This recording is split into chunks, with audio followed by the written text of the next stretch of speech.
Alhamdulillah, jadi kita bertemu kembali untuk mata kuliah pengacara bisnis ini. Ya, setelah kita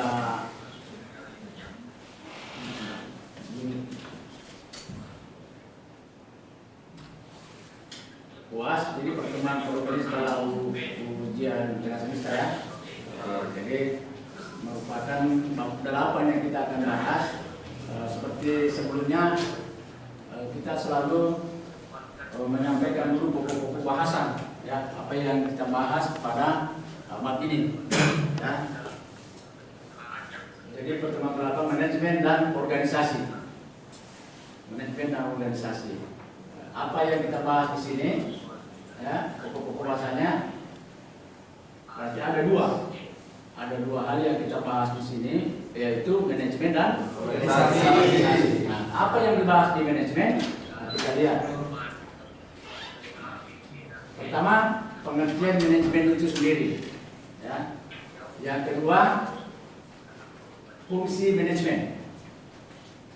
Yang ketiga, komunikasi dan motivasi. Dan yang keempat adalah kecakapan manajerial. Yang kelima, peran manajerial. Dan yang keenam adalah jenjang manajemen. Jadi keenam inilah yang menjadi pokok-pokok bahasan tentang manajemen.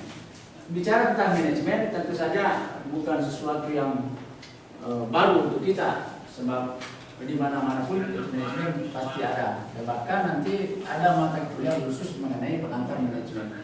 Itu sebabnya terkait dengan manajemen organisasi ini saya tentu tidak terlalu jauh memberikan pembahasan, tidak terlalu mendetail, hanya menjelaskan nanti manajemen dalam kaitannya dengan perusahaan.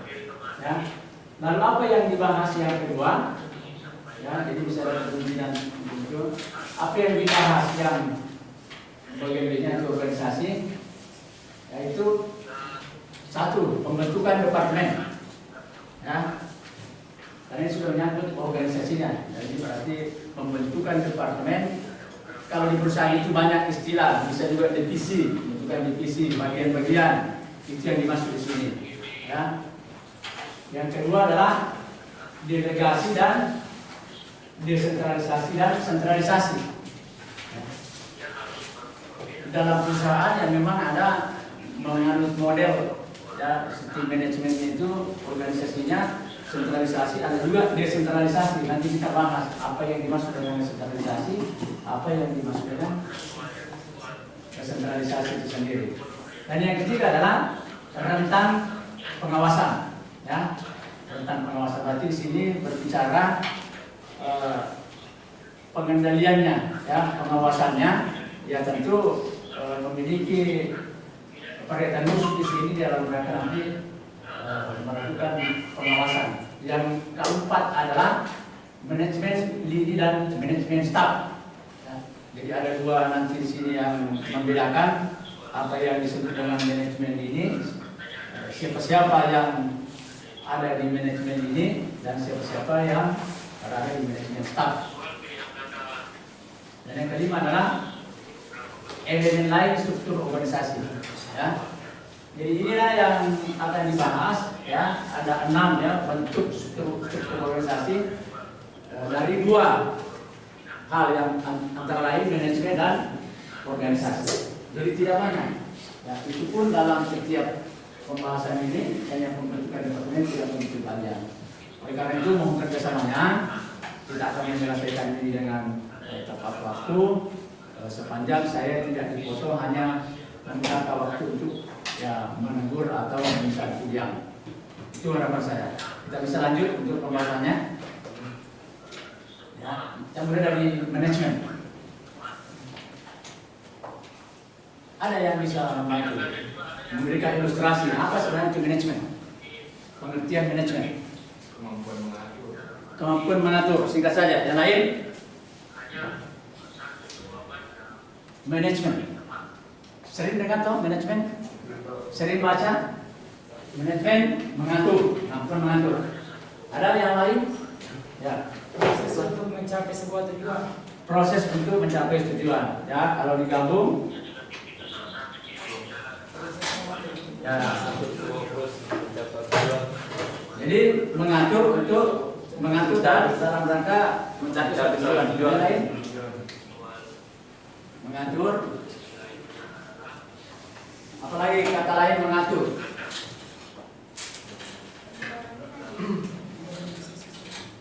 Ya, silakan. Manajemen adalah sebuah seni untuk menyelesaikan pekerjaan melalui orang lain. Sebuah seni. Sebuah seni untuk melakukan pekerjaan melalui orang lain. Ya. Sebuah seni kata abri. Jadi kalau digabungkan semua ini tidak ada yang masalah. Ya. Pada intinya kalau bicara manajemen berarti di situ kita bicara masalah tata kelola, ya, memanage, ya, mengatur. Jadi kalau pengertian secara teorinya, ya, manajemen adalah cara atau proses, ya, yang dilakukan dalam sebuah organisasi dengan mengkoordinasikan sumber daya yang dimiliki dengan mencapai tujuan. Itulah manajemen secara teori. Tapi apa yang disampaikan di sana, itu tidak salah. Ya. Intinya ya memang pengelolaan. Kalau masalah manajemen. Jelas ya? Pertama ini. Lalu yang jadi sebelum ke manajemen kan ya ada juga manajer. Nah, apa perbedaan antara manajemen dengan manajer? Apa perbedaannya? Manajemen sudah jelas tadi, ya. Satu seni kata abri, proses dari sini di sana mengatur. Nah, kalau manajernya apa manajer? Silakan siapa? Apa bedanya kata manajemen dengan manajer? Silakan. Pak, kalau manajer semua dalam perusahaan dia yang mengatur. Oke. Jadi kalau manajer orang yang diberi tugas untuk mengatur atau mengendalikan, ya. Ya itu orang yang kalau manajer sudah orangnya, orang yang sudah mengatur. Nah, ada yang lain? Orang yang mengaplikasikan ke manajemen itu sendiri. Ya, orang yang mengaplikasikan, mengimplementasikan, tanggung jawab, mengkoordinasikan sumber daya yang dimiliki dengan maksud mencapai tujuan organisasi perusahaan. Itulah manajernya, ya. Orang yang mengimplementasikan, orang yang mengaplikasikan bagaimana fungsi-fungsi manajemen itu sendiri. Oke? Sampai di sini ada yang punya pandangan atau ada yang membahas lebih jauh lagi? Tidak ada, saya lanjut. Nah, yang kedua, apa fungsi manajemen? Masih ingat? Sepertinya ini kalau kita dari sosial, ini pernah belajar masalah manajemen ini. Masih ingat? POAC, POAC, fungsi-fungsi manajemen. Ada yang ingat? Ya? Oke, jadi fungsinya pertama planning, ya, planning, ya. Jadi ini fungsi manajemen yang sangat yang kita kenal disingkat POAC, POAC.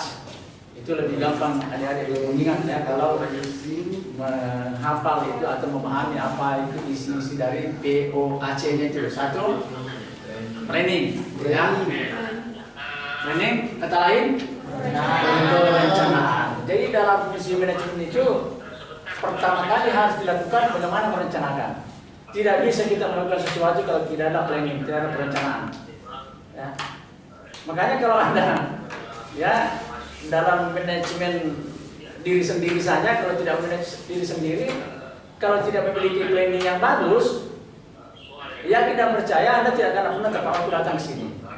Jadi kelihatan orang yang selalu telat itu berarti masih perlu belajar manajemen, karena dia tidak bisa memanage diri sendiri, tidak bisa memanage waktu. Ada orang kalau ditanya kenapa terlambat, katanya macet, ya kalau di Makassar macet, ya. Padahal itu sudah tiap hari macet. Ya seharusnya kalau dia mampu manage waktu, ya pertama dilakukan, dia lebih awal tentu bergerak sebelum macet itu mulai, karena pasti ada waktu-waktu yang sudah macet. Jadi harus ada planning. Ya termasuk ya pekerjaan-pekerjaan lain itu harus dimulai dengan perencanaan. Lalu yang kedua, setelah direncanakan dengan baik, dengan matang, ya, maka dilakukan organizing. Maksudnya apa di sini? Pengorganisasian. Jadi mengorganisir dengan baik, ya. Lalu yang ketiga, yang A-nya kan POAJA, actuating. Ya, actuating ini ya pengarahan berarti sudah melaksanakan, ya, melakukan action. Dan yang keempat C-nya adalah controlling. Ya, jadi controlling kata lain juga bisa dengan pengawasan, ya, mengontrol, mengawasi. Jadi kalau fungsi-fungsi manajemen ini dilakukan dengan baik, mulai dari P sampai C, insya Allah apapun yang dilakukan, apatah lagi menggeluti dunia bisnis, itu insya Allah akan berjalan dengan baik. Kalau ini dilakukan betul-betul dengan baik, yang dimulai dengan perencanaan. Oke, sampai sini ada yang belum jelas masalah fungsi-fungsi organisasi.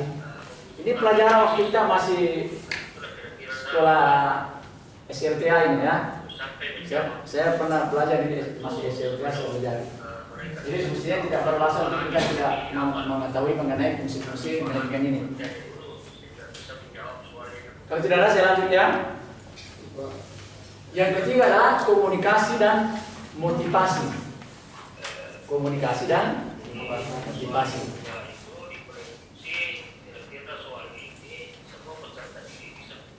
Yang pertama yang harus diketahui bagaimana sistem berkomunikasi. Ya. Nah, sistem komunikasi ini ada dua hal. Satu, komunikasi formal. Nah, apa yang dimaksud? Apa yang Anda pahami mengenai komunikasi formal? Coba, siapa? Komunikasi formal. Ya, komunikasi yang bersifat resmi. Contohnya, surat. Ya, jadi kalau ada di antara satu di sini mengatakan, Pak, saya bulan depan mau menikah, nah, misalnya, depan mau menikah, tapi kita mau kuliah. Jadi tapi perlu cuti akademik dulu, istirahat dulu 1 semester. Menyampaikan ke saya, kebetulan itu bidang saya untuk memberikan izin, untuk mengeluarkan surat. Maka komunikasi itu namanya komunikasi tidak formal, tidak, ya, informal. Tapi yang formalnya itu apabila nanti adik membuat surat, ya, formal. Pada yang terhormat ketua eksekutif Rapam, ya, dengan hormat perihal permohonan izin cuti akademik sehubungan dengan rencana saya bla bla bla bla, maka mohon disingkat saya, itu namanya komunikasi formal, ya. Kami pun nanti akan merespon dengan formal, ya, berkoordinasi dengan yang lain, ketua jurusan, PA-nya, apa segala macam, itu namanya formal. Tapi kalau ada masih menyampaikan ke saya di tempat ini, ya, memang sudah dikomunikasikan. Tapi itu namanya informal. Berarti dia masuk kepada komunikasi informal. Bisa dibedakan, ya. Nah, tentu ini hanya contoh salah satu, tapi banyak lagi yang lain yang adik boleh membedakan, bisa membedakan yang mana masuk dalam kategori komunikasi formal, mana yang masuk komunikasi informal. Resmi kata yang di belakang tadi saya, ya, kalau formal. Kalau tidak formal berarti belum resmi. Ya. Makanya kalau ada sesuatu yang kita lakukan untuk mendapatkan jawaban, ya hati-hati. Jangan terlalu percaya diri bahwa sudah saya komunikasikan dengan bosnya, tapi hanya komunikasi tidak formal. bisa jadi itu tidak bisa direalisasi karena menunggu formalnya, ya, apakah secara surat menyurat dengan cara-cara lain yang lazim digunakan untuk suatu komunikasi yang namanya formal. Oke, itulah sistem komunikasi.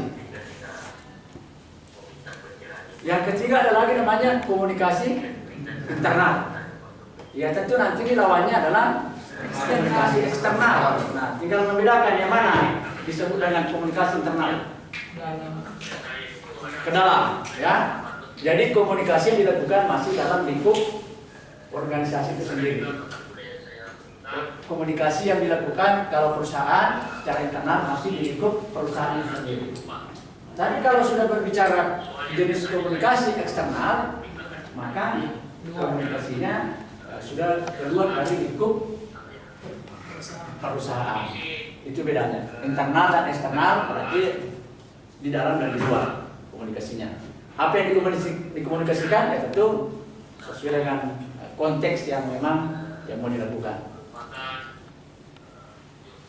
Dari sistem komunikasi, lalu cara memberikan motivasi, karena ini yang ketiga ini terkait dengan komunikasi dan motivasi. Bagaimana cara memberikan motivasi?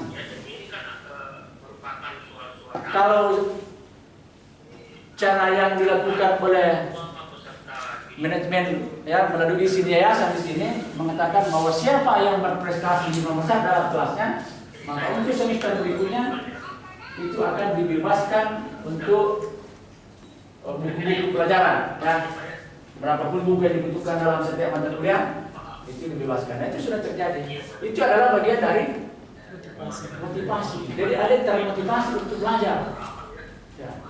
Karena lumayan untuk penghematan apabila kami masuk dalam ranking 5 besar seperti itu. Jadi cara memberikan motivasi,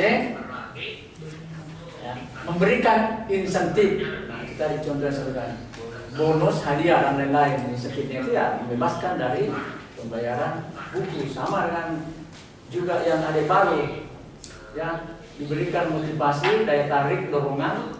Ya, siapa yang mendaftar 1 sampai 100 pertama di ITESAN, maka diberikan voucher untuk nanti buku. Dan itu penting, ya. Itu bagian dari cara-cara untuk memberikan motivasi dan banyak lagi tentunya. Yang kedua adalah, ya, kalau pegawai ada pimpinan perusahaan, manajer, salah satunya adalah menaikkan gaji, ya. Ya tentu dengan melalui kajian bagaimana kondisi keuangan perusahaan, tidak sembarang menaikkan gaji. Tapi sebagai bagian dari motivasi supaya berlipat Anda punya perolehan laba keuntungan, ya bisa memberikan motivasi supaya kinerja karyawan itu bisa meningkat, pendapatan naik, tentu dengan menaikkan gaji. Biasanya diberikan target, ya. Kita target bulan 6 bulan, ya, semesteran. Kalau kita bisa tumbuh misalnya dalam hal usaha di bank, dalam perkreditan, ya, biasanya itu sudah ada target berapa pertumbuhan dalam setiap bulan, dalam 6 bulan tumbuh sekian, itu sudah ada target. Kalau mencapai jumlah perminjaman yang berikan kepada nasabah 1 triliun, maka semua bagian kredit ini akan dinaikkan gajinya, bahkan diberikan bonus. Nah, mereka betul-betul mengoptimalkan waktu yang ada itu sehingga nantinya tercapai bulan kedua naik gajinya. Itu adalah bagian dari bagaimana memberikan motivasi kepada karyawan, ya. Lalu yang ketiga, memberikan penghargaan. Beda lagi, ya. Menaikkan gaji dengan memberikan penghargaan sama, itu adalah bagian dari motivasi, tapi beda konteksnya. Seperti apa kalau memberikan penghargaan?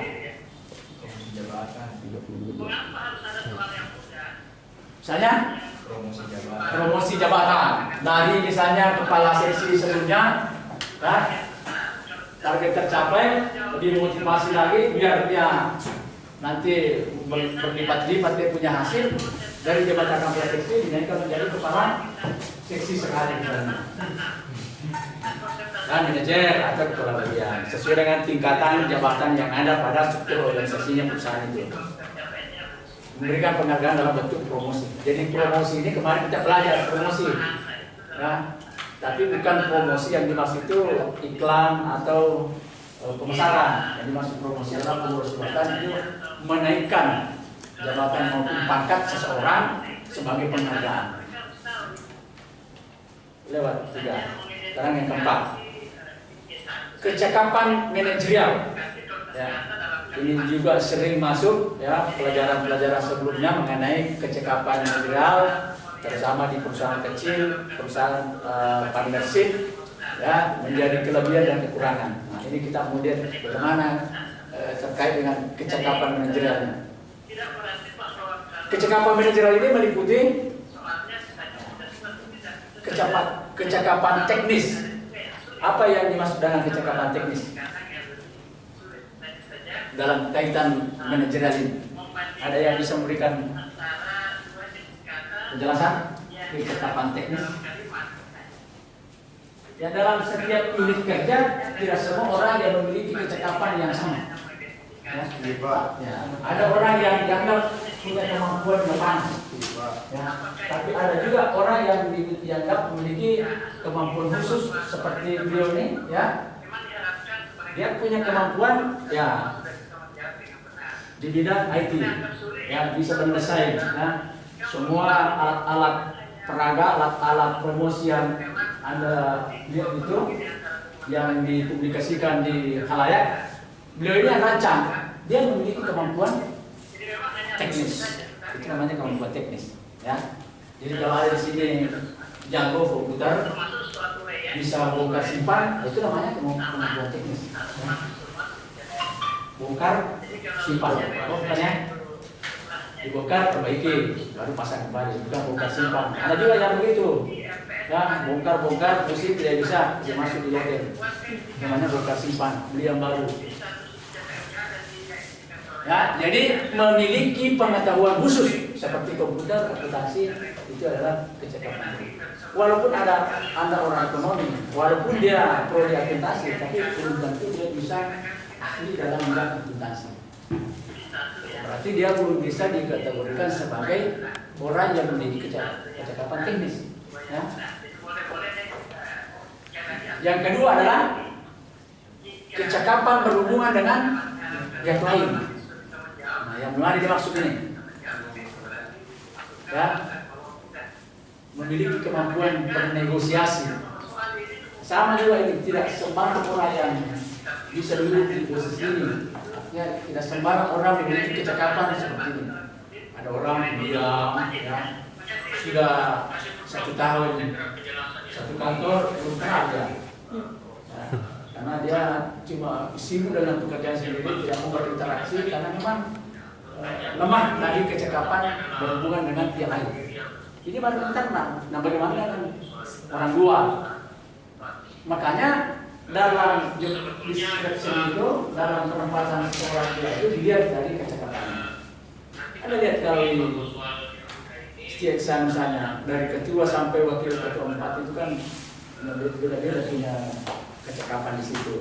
Ya, yang dianggap memiliki kemampuan bernegosiasi ditaruh di 4, ya, sudah kerjasama. Itu namanya kecakapan berhubungan dengan yang lain yang memiliki kemampuan bernegosiasi. Ya. Seperti di pemerintahan yang ditempatkan sebagai diplomat itu berarti memiliki kemampuan kecakapan bernegosiasi. Duta besar misalnya, duta besar itu jago dalam berbahasa sesuai dengan negara yang ditempati, dan dia juga lihai di dalam melakukan komunikasi dan bernegosiasi. Kecakapan konseptual, ya, mampu menganalisis atau mencari solusi dan lain-lain. Jadi kalau ada orang yang memiliki kecakapan konseptual, ya itu pisau analisanya dianggap tajam, ya, bisa menganalisis. Ya. Begitu ada persoalan-persoalan juga bisa dia mengambil jalan keluar, tidak buntu dia, ya, tidak langsung eksekusi. Ada sesuatu yang trouble, selesaikan, padahal mesti cari solusinya. Nah, itu biasanya dimiliki oleh orang yang memiliki kemampuan atau kecakapan konseptual, ya, mampu menganalisa dan mencari solusi. Dan tentu banyak juga kelebihan-kelebihan yang dimilikinya, yang tidak akan sebutkan di sini. Yang keempat adalah kecakapan politis. Nah, siapa yang bisa memberikan penjelasan ini kalau seseorang itu dianggap kecakapan politis? Ya, kecakapan politis. Nah, ini kalau orang yang memiliki kecakapan politis, dia bisa masuk di wilayah manapun dia, ya. Dia bisa memainkan banyak peran. Dia mungkin itu politikus. Orang-orang yang bergelut di dunia politik, banyak peran yang dia bisa lakoni. Ya, termasuk mungkin dalam peran memenuhi rakyat, ya. Ada misalnya, ya itu ya seperti itu perannya. Artinya bisa bagaimana bisa punya peran mendapatkan massa sebanyak-banyaknya dengan kemampuan untuk meyakinkan seseorang. Jadi ketika nanti sudah duduk, ya bisa jadi terlupakan. Itulah salah satu cerminan dari kecakapan orang, kecakapan politis. Tapi dari segi positifnya tentu bukan seperti itu, ya. Jadi mampu memainkan peran dengan baik di segala aspek dalam organisasi. Jadi apapun yang Anda ditugaskan dalam organisasi, apakah itu organisasi perusahaan, Anda bisa memainkan peran di situ dengan baik. Ya, karena Anda memiliki kecakapan politis. Ya, orang yang memiliki kecakapan politis punya naluri yang tajam, ya. Bagaimana bisa menghadapi seorang sindi misalnya, yaitu dia bisa dengan mudah. Bagaimana bisa, ya, menghadapi Nur Abri, dia bisa. Karena orang yang ada sosok itu bisa mengenai dari kecakapan sini. Tapi kalau kecakapan politis ini, dia memiliki kemampuan memainkan peran dengan baik di segala aspek dalam organisasi. Sampai di sini ada yang mau ditanyakan? Atau ada yang punya pernyataan lain? Silakan. Sebelum saya pindah ke bagian kelima.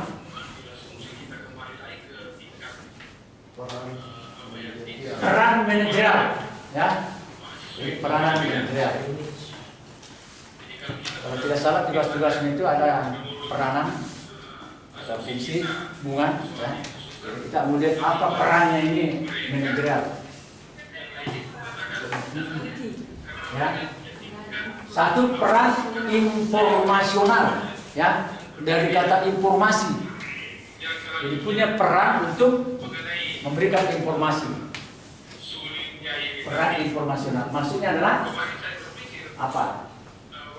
Kalau peran informasional, peran yang dijalankan untuk memberikan informasi. Jadi apapun informasi, ya tentunya bersumber dari satu orang itu berikan informasi. Saya kasih contoh di sini. Kalau dosen ada perubahan jadwal karena seketika ada keperluan dia bisa masuk, maka kalau dia seorang manajer, dosen itu, ya, memposisikan dirinya sebagai manajer, maka dia memposisikan juga ketua tingkat itu sebagai manajer, ya, untuk memberikan informasi, ya, punya peran yang besar kepada yang lain, ya, dengan efektif dan efisien. Kalau ada sesuatu yang mau saya sampaikan, saya tidak perlu menginformasikan kepada semua, tinggal melalui parau satu kali langsung menginformasikan. Jadi punya peran informasional, itu peran manajerial, ya. Oke, bisa dibahas itu peran manajerial, peran informasionalnya. Jadi punya peran untuk memberikan informasi yang akurat, tajam dan terpercaya. Ya. Kedua, peran interpersonal. Apalagi kalau peran interpersonal? Ada bisa? Ini bicara gimana? Hubungan dengan pihak lain. Hubungan dengan pihak lain. Terus? peran interpersonal. Jadi antara person, Pemimpin atau penghubung antara individu. Jadi memiliki peran ya untuk menghubungkan antara personal ya, dari satu orang ke orang lain ya, dari individu satu dengan individu yang lain. Itu maksudnya peran interpersonal. Yang ketiga adalah peran decisional. Ada yang bisa? Ada yang bisa menjelaskan ini peran decisional? Ini kata-kata dari decision. Tugas besar dan tugas seorang manajer. Bagaimana? Apa? Padahal Sebagian besar dari tugas seorang manajer. sebagian besar dari Tugas seorang manajer. sebagai kata Paral sebagian besar dari tugas Seorang manajer. decision. Jadi sering kita katakan bahwa decision maker, ya. Jadi pengambilan keputusan, Mengatasi perselisihan. ya. Mengatasi perselisihan. Ya, jadi peran decisional ini, ya dia sebagai leader decision hanya pengambil keputusan, mengambil kebijakan. Silakan lakukan ini, tapi nanti penyelesaiannya ada, keputusannya ada di decision. Biasanya di gaya-gaya kepemimpinan itu ada orang yang pemimpin memposisikan dirinya sebagai betul-betul hanya decision maker, artinya dia tidak akan mencampuri teknisnya segala macam. Nanti kalau sudah rumuskan, dianggap sudah final, sini saya putuskan, karena secara formal ya dia harus menyetujui, itu namanya decisional. Jadi peran yang dilakukan seseorang itu di dalam hal mengambil keputusan, mengambil kebijakan. Sebelum ke 6, ada yang mau mengomentari tiga peran ini, informasional, interpersonal, dan decisional. Decision. Tidak ada? Lanjut kita. Oke, jenjang manajemen. Jadi kalau bicara manajemen, ya sepintas saya manajemen jenjang manajemen sudah sepintas. Jadi ada penjenjangan, berarti tahapannya, tangganya, tingkatannya, itu arahnya ke sana. Bagaimana jenjangnya? Pertama, top manager, ya. Jadi top manager berarti dialah pimpinan tertinggi di situ dalam organisasi perusahaan misalnya. Dia top manager. Biasanya disebut dengan direktur utama, presiden direktur, dan banyak lagi istilah-istilah jabatan itu di mana di situ dia adalah top manager. Dan itu tergantung skop kantornya. Ya, kalau kita bicara kantor cabang di situ misalnya sebuah perusahaan, ya siapa kepala cabangnya di situ, tidak ada lagi di atasnya di situ, maka dia adalah top manager. Ya. Tapi kalau meningkat kita bicara kantor wilayah Sulawesi Selatan, maka dia bukan lagi top manager, mungkin dia manager. Ya, top manajernya adalah kepala wilayahnya. Dan seterusnya bicara nasional, ya berarti bukan lagi kepala kantor wilayah yang jadi top manajernya, akan tetapi adalah direkturnya, direktur utamanya, atau presiden direktur, atau CEO-nya, ya, Chief Executive Officer. Karena banyak sekali istilah mengenai pemimpin-pemimpin yang level tinggi, top manager. Yang kedua, ya, ini contohnya tadi saya sudah sebutkan, CEO, presiden direktur maupun direktur utama. Ini kalau bicara level nasional, kantor pusat, itu top manajernya. Sedangkan middle manager, ya berarti jabatan menengah, ya, tengah-tengah. Ya, kalau di kantor pusat, ya ada yang menyebutnya kepala divisi, kepala biro, ya, selevel dengan kantor wilayah. Kalau di daerah, kantor wilayah ini ada sebutan lain, area regional head, Ya, area itu area regional head, artinya dia berkuasa penuh. Top manager sebenarnya kalau dia di wilayah, tapi dia menengah kalau di pusat. Ada brand head sama, dan ada brand manager. Itu cuma istilah-istilah dalam organisasi perusahaan. Dan yang terakhir adalah manajer level pertama.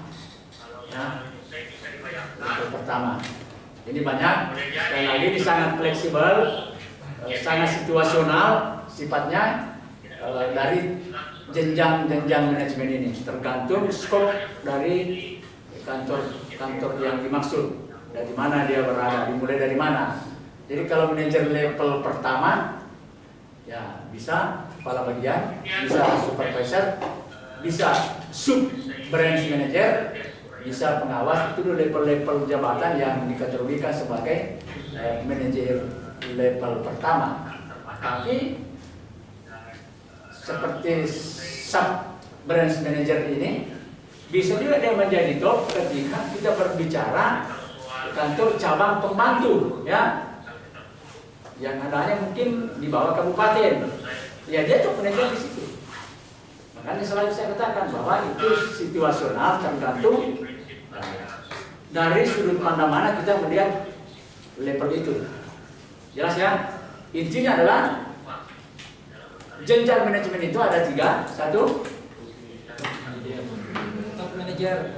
top manager.